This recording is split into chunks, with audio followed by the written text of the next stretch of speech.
Hey guys, welcome back to the Aspie World podcast. What is going on? Super awesome to be here on video as always with the podcast. If you are listening and you've not subscribed, I can see all 70% of you who haven't subscribed. So make sure that if you're liking this and listening to it, hit the subscribe button because you're going to miss out. Okay, guys, today my guest, Rob Bernstein. I hope I'm saying this correctly. I'm not butchering your name. Rob, do you want to tell us who you are, what you're about, and just shoot it as it is? Well, I'm an educational therapist. I had to make up that term because it didn't, you don't get a degree in that. What I'm proudest of is that, is this going to be video or just audio, Dan? Both. It's going to be both, man. Okay, because the proudest thing that I've done is writing this book called Uniquely Normal, Oh, I've seen treating this. uh, tapping the reservoir of normalcy to treat autism. I love the subtitle. The forwards by Tempo Grandin that Yeah. you might. It won like 6 awards, and Wow. the publisher and I kept on. I said, look, you could cover my name, but don't cover Temple's name because she's not. She's the more important one. But I've been doing this for decades, like over 35 years, and I feel like if anyone has a question, look, I know you're on the spectrum yourself, but I feel like I have the experience to contribute. I feel like I'm on the first line. I'm not a researcher per se. I'm a clinician. I'm on the first line working with people on the spectrum, and I wrote that book and I wrote another book on it. So I think I mean, I don't like long intros because I never listen to them with other people do them. But It's true. It's true. I don't either. So tell me. So you're not diagnosed with autistic or anything yourself, right? You're just a neurotypical well, clinician. I haven't come out yet. I've been diagnosed by 2 people that I am on the spectrum, but I haven't really made it public. So so we may have to delete this part of the conversation. No, I'm We just can kidding. no, because hey, we can delete it if you want, but no, that's fine. So that's really interesting because I was gonna my question was like a lot of the time, when we think about like clinicians or therapists or like the professionals, we always think about people exterior to the artifact of, well, autism is impacting life in X, Y, or Z. And that kind of like exteriorization also causes discommunication or a disconnect between what actually works and what doesn't, right? So how do you feel that works with you? All right, I have a response to all. I'm just shutting the shade so I have some. Um, Okay, man.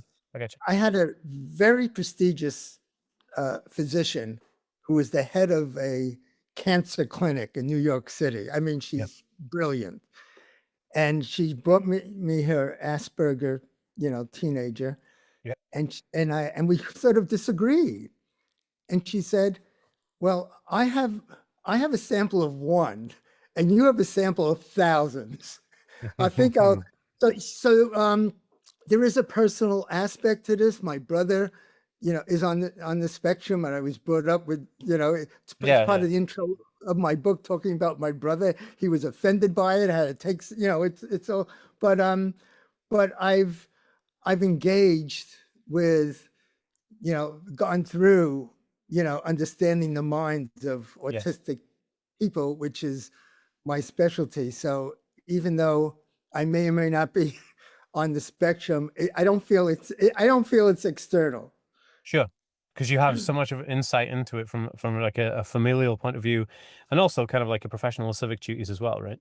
So in terms of let's talk about this. I'm interested in your view.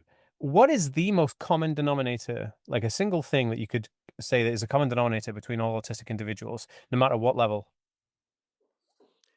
Off the top of my head, Mhm. friendship, Wow. making friends. I think that is almost the common. I mean, it's not 100% true, but I mean, it's almost true with almost everybody on the spectrum. And I have it in my talks. I'll have like a series of 6 slides on friendship if people are interested. If not, we could talk about early language or self-regulation or whatever. Sure. But the idea of friendship, here's an issue. The system sort of ignores that. Hmm. I mean, if you tell a 3rd grade teacher, If the only thing that's done in this entire year is for my kid to make a genuine mutual friend, I'm happy. Hmm. Hmm. It's not part of the IEP. It's not part of the No, it's curriculum. not. They use it as a, yeah, it's outside of what's important, right? And it could, and but here's the thing, it has to be taught. It doesn't, you know, you tell me if you think I'm right. You put the kid in a recreational program, the kid likes to bowl, and the mission statement, make friends. Does that work? Do kids go to bowling with some other kids and all of a sudden they have these No. they have it doesn't work because you need some kind of intervention. Now I feel I can contribute to that idea. Good. How does a kid make a, and just one thing Hmm. is that um, I people on the spectrum, like you talk about social anxiety, Yeah. in one of your videos, social isolation. To Yeah. have a friend, you need to understand whatever the situation is from another person's point of view, right? So So how do you go ahead? yeah, yeah, no, and I'd love to So- suggest here, Rob, okay? Because I was just doing a talk with Temple Grandin. She's also an acquaintance of mine. So Temple also did the forward on my book on the front cover as well, which is great. She's great. And I was just at Niagara Falls last week, or the weekend before last. I was in Niagara Falls for the ICANN conference, and part of my keynote there, I was talking about this exact thing where individuals will say, or neurotypical individuals would say, like autistic individuals can't see things from another person's perspective, or what they're actually trying to say is they can't see from that person's shoes, or they can't live within that person's shoes, right? See their viewpoint. And okay, that may be so. And in my personal opinion is I don't think anybody can because that's quite an obscure type of external exteriorization of oneself, right? However, what I did say is that quite on the contrary, autistic individuals can figure out through an algorithmic process. They may not be able to say that person feels that way and I feel how they feel, but they can say, "Hey, if this situation happened to me in that order, the outcome would be the same, which means I would probably by default algorithmically feel sad." Right? So we can see things from the other person's perspective, right? But only through algorithmic distribution. Interesting. All right. Let me throw something out. I'll Sure. get somebody to say, "You, how could you understand what's in another person's mind?" Which is Yeah. sort of what you're saying. Yeah. So I take a walk with the guy, and there's a woman with a 2-year-old behind her, like Hmm. 10 feet behind her. Hmm. I said to him, "That woman is going to turn around in about 10 seconds. How do you know what's in her mind? Of course she's going to turn around. She has to look and see if her kid is all right." Hmm. And the kid's amazed, like, wow, like it's not so amazing to Hmm. know what's in the mind of Predictable another logic. person. Yeah. It's you're right, you could calculate it logarithmically, but if you're I'm trying to if you're playing If it's ad with hoc, yeah. if you're I'm writing another book with somebody. If Good. I can't listen to that other person's point of view, I Oh say, yeah. no, it has to be this way. And Hmm. all the friends I have to do what I want to do, Hmm. then there's not much figuring out to do. It's more of, well, you have to listen. He wants to continue playing basketball and you want to quit. Like maybe you should play for another 5 minutes. Yeah, yeah, yeah, yeah. It's not that complicated. I think it's such a yeah, it's true. It's not complicated because of its contextualization. However, when somebody is like, I think the biggest struggle, and I think this comes from when autistic people they say they don't have the because it's empathy, right? What we're talking about is empathy, not apathy, which is completely different, but empathy. Now, when we're talking about empathy, people actually are usually referring to the fact that a person or another is feeling sad because of a reason. Now, for the autistic individual who may not realize that person is sad because they perceive that they can't see it from their point of view, which isn't true. But that's what people say. That's how they see it. The only difference is the autistic individual, especially from my experiences, the reason I don't understand why this person's upset is because I don't know the full picture.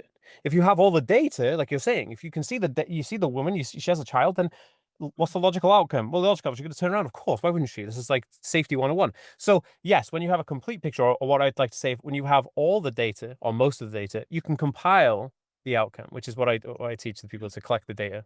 Okay, I like what you're saying. This is okay. Here's a perspective of what we're talking about. Yeah. Um, Physical development. There are stages. Yeah. They're simple. Markers. And Yeah. I The think milestones. right. And I think with this kind of thing that we're talking, this is interesting. We could write up stage one, two, three, four of what we're talking about, understanding the situation. Hmm. And Hmm. I'm looking at something. Uh, Step one, step two. For Yeah. example, For simple. Okay. I love this test. I didn't make this up. I read it somewhere and I do it. It's amazing. Okay. You have a toy animal, Yeah. in the office or wherever. And first you have the kid look outside. What do you see? I see cars, I see trees, I see people walking down on the street. Great. Then you put a little animal on the floor. Yeah. From that animal's point of view, all that animal really can see is the sky.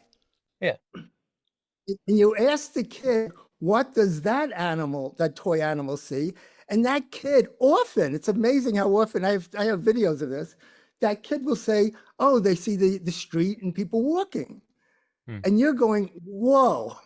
Yeah. Yeah. So How is it? Yeah. this is a literally literally seeing something from another person's point of view. Yes. And I'm taking this whole situation idea, and you're right about the mother and the mother cares about the kid. Yeah, but I'm just taking like a basic perceptual kind of thing. Hmm. And and and another sort of basic thing is this idea of I have a guitar, playing music. Hmm. So the kid's playing music. Now it's my turn. You know, now just one last thing, and then you could rip it to shreds. No. No. No. When No. it's Listen. when it's my turn, that kid has to watch me. They Yeah. can't like go, oh, it's your turn. Oh, okay. No, no, no. When it's my turn, I want him to be aware of it's my turn. Hmm. And when I finish playing, so this is, to me, this is like step one and two of, well, we're going to share popcorn. Here's one popcorn to you, one popcorn for me. And he's just taking. Well, how about me? Can I Yeah. have Yeah. popcorn? It's paired or dual reality, right? So it's like you're pairing with the other person, right? So you're sharing that reality of like, okay, well, because you're true that it's what you're saying is true. When you can teach somebody or when you're able to learn shared reality, then also you increase affinity and communication, right? Which is another two staples to form the full thing, right? That's good. Okay. Yeah, yeah. One more quick example. I wrote two books, and this one example is in both books. I love it. And I talked to some of the leading behaviorists, if that Yeah. means Yes. anybody Yeah. in the country, person who worked under Lovas, Hmm. and Mm. even he Eric liked or this. his son? Eric or his son? Which one? Which Uh, Lovas? it's no. Um, It was what's Eric his? Lovas was The the one main. who started the ABA. Yeah, Lovas. Yeah, yeah, Eric Lovas. Ivar Lovas, I think. Oh, I thought it was Eric. Oh, Eric's his son. I get confused between the two because his son's taken over now as well, right? Anyway, yes, Uh, I'm interested. But I know exactly what you mean. Yes, anyway, behavioral therapist. Yes. I'm taking this kid to get ice cream. Now, this is important that it's true. I don't like coffee ice cream. This kid wants me to get coffee ice cream because he likes coffee ice cream. There's Yeah. no way in the world, unless the kid has a total blowout tantrum or something. I'm not gonna get, so if this is 20, 25 minutes, it's like, I'm not getting, yes, you are getting coffee. Yeah, I'm not getting coffee ice cream. Finally, I, I, but this is what makes it powerful. He cannot tell me my feelings, right? He could play guitar because he wants guitar. He could talk about guns or trains because he Because. wants trains. Hmm. He doesn't want him to be interrupted. But something like coffee ice cream, I have that power because he can't tell me how I feel. And I'm Hmm. using that as a very powerful tool to do what you just said, Hmm. empathize or see something from another person's point of view. Yeah. As a Yeah. result, he accepted that I was going to get chocolate ice cream. I said, "What am I going to get? Chocolate." I made sure he understood I'm getting chocolate. And look, you don't know me well, but almost everything I do with everybody, if it's not fun, everything Ain't is worth fun doing, to me. right?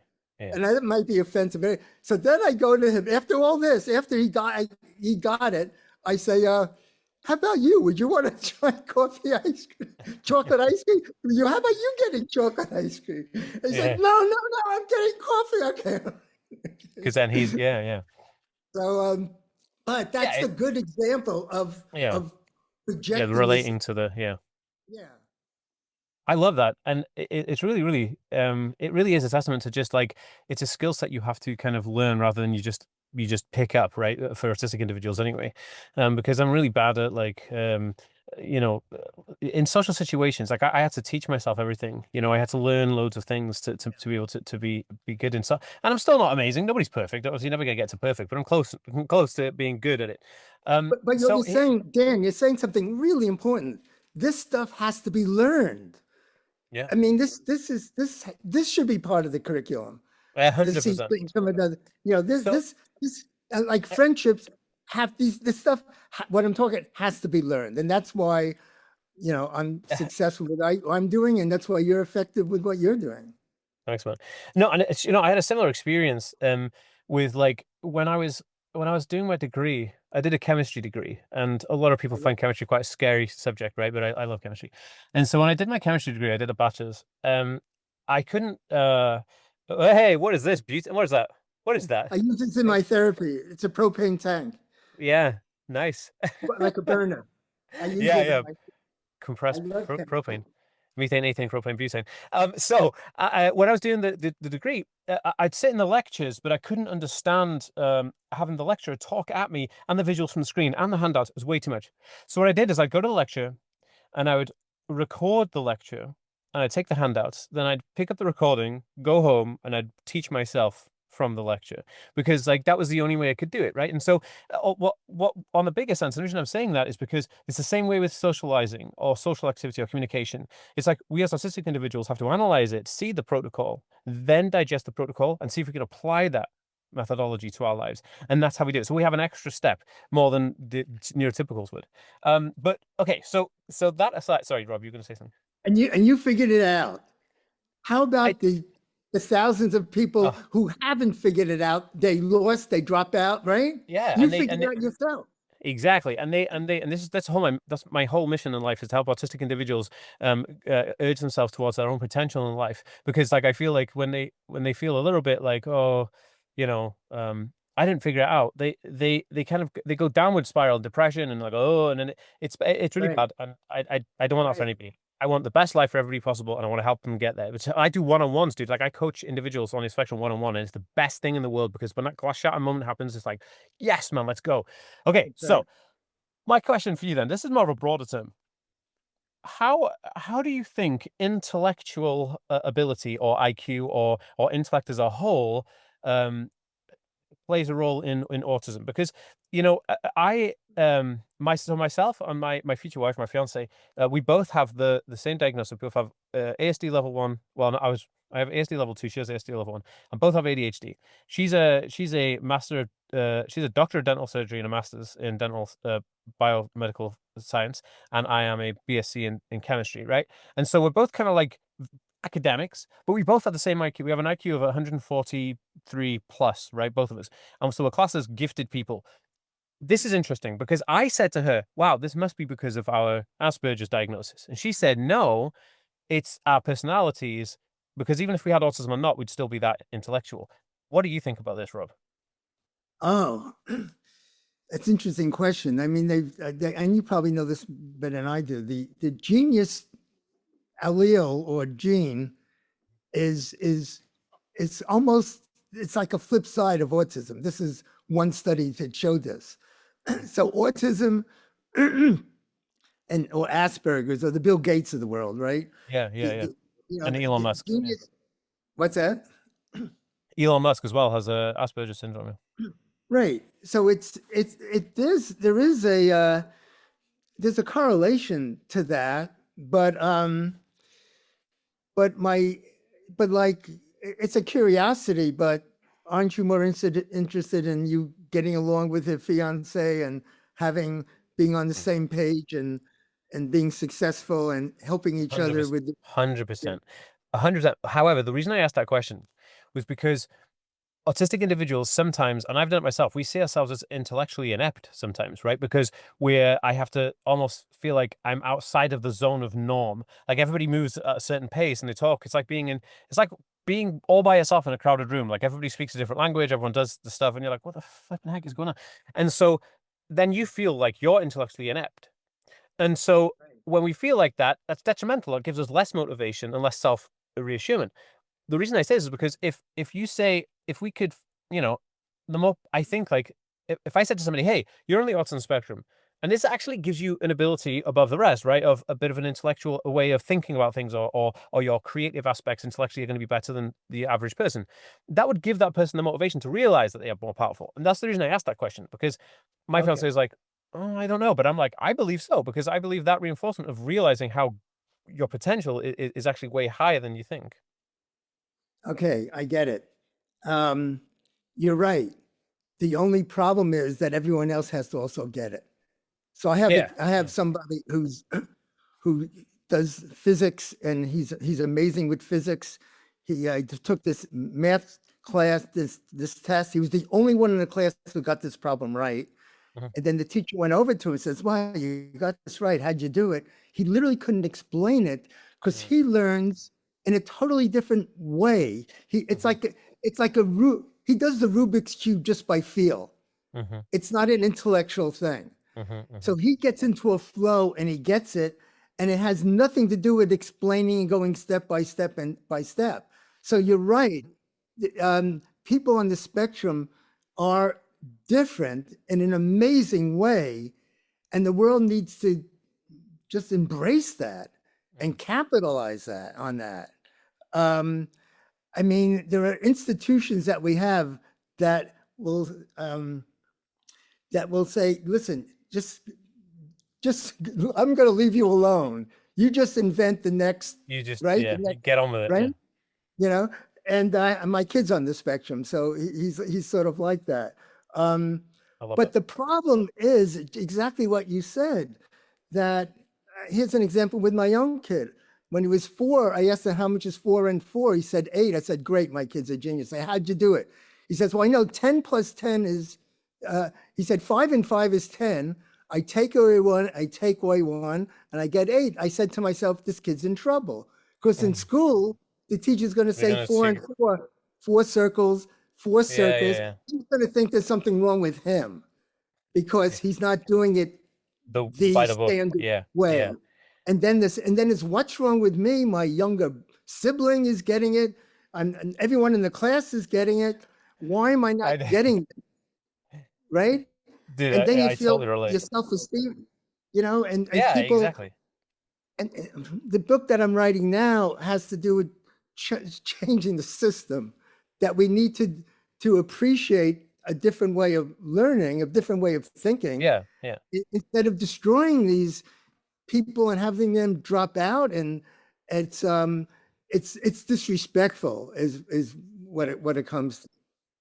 So here's the thing. So we're gonna have to wrap this up, but I want to ask you a final closing kind of thought. What do you think the positive part, if any? Because look, I sympathize with a lot of parents who've got an autistic child who's level 3, who's like 20 years old in diapers, can't talk. I understand those struggles, right? And autism can be an incredible curse for those people's lives. I understand that in some ways. But on the bigger picture, if we think about kind of like maybe the joy or the creativity, what is the gift that autism has given the world? What would you say that is?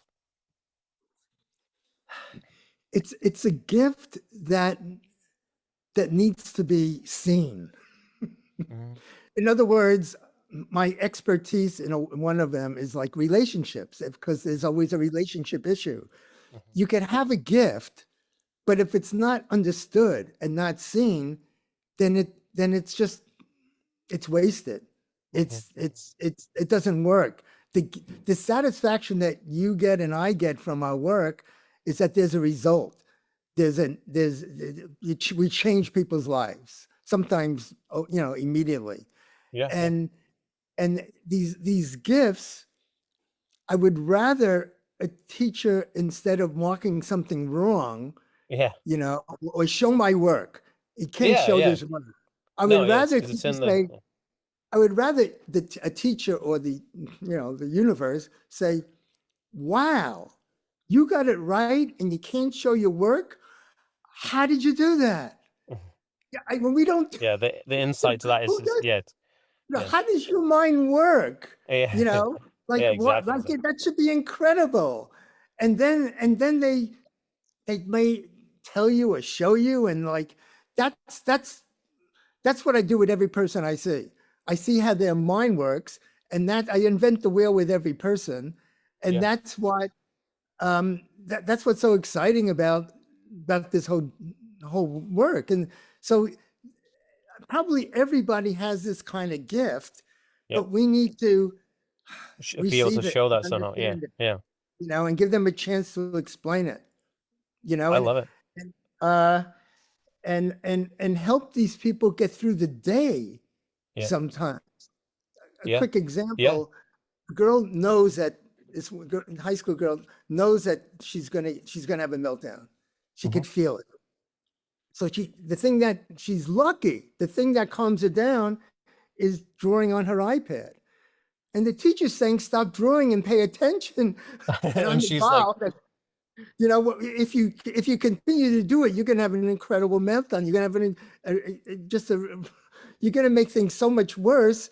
Understand that the way she's listening is by drawing. Then nobody exactly, is asking these kids, "Hey, why are you drawing?" It's not disrespectful. It's what I need for myself. And people aren't 100%. seeing how people on the spectrum are, and I think that's part of why I'm here and why you're there. 100%, dude. And look, Rob, this has been a fantastic discussion. And hey, if you ever want to co-write a book, I'm always interested. I got my third book coming out the start of next year. It's all about autistic people being parents themselves. It's super cool. Anyway, Rob, But where can people? Sure, sure. What am I looking at? Where's he go? Oh, he's I, here. He's here. look, I actually, people might want to hear me. I'm giving a talk from SpedNet on just what you just said, Ah, teaching uh, teaching autistic children a way that works for parents. nice, So we perfect. could There you go. definitely, and it's going to be this month. It's Send in me that. Connecticut. Yeah, get your peeps to send me a picture of that so I can put it on my socials for people. Okay, I'll get my people to send it to your people. Yeah. Rob, where Um, can people find out about you? oh, you can go to my website, which is my name, Robert J. Bernstein, Bernstein, robertjbernstein.com, Mhm. or you could email me directly, rjb at Cool. autismspeech.com. Um, and I will respond to everybody who gets in Amazing. touch with me. Cool. And About I'll leave a link for your book as well in the show notes and in the description of the videos here on Facebook and YouTube. So, Rob, look, it's been Right. amazing. Thank you so much. You could certainly consult with me, because what you're doing is that book that you're thinking of is just so critical. Yeah, yeah, So it's crazy. It's all yeah, it's done. We're just literally editing it now. So it's yeah, it beautiful. was yeah, it's good. I'll send you a copy once I've got a copy I can send out to people who I know. I'll send you a copy 100%. Um, If but you need a blurb, I've been doing that lately. I would love if you want to do hey, I don't have anybody for the forward yet. So if you're interested in doing the forward, then yeah, you're more than welcome. Send it to me. Yeah, I will. Rob, I'll be in touch. Get your peeps to reach out to me and then we'll converse via email, okay? perfect. Amazing. Thank you so much, sir. You take care. Thank you, Dan. Bye bye. Bye.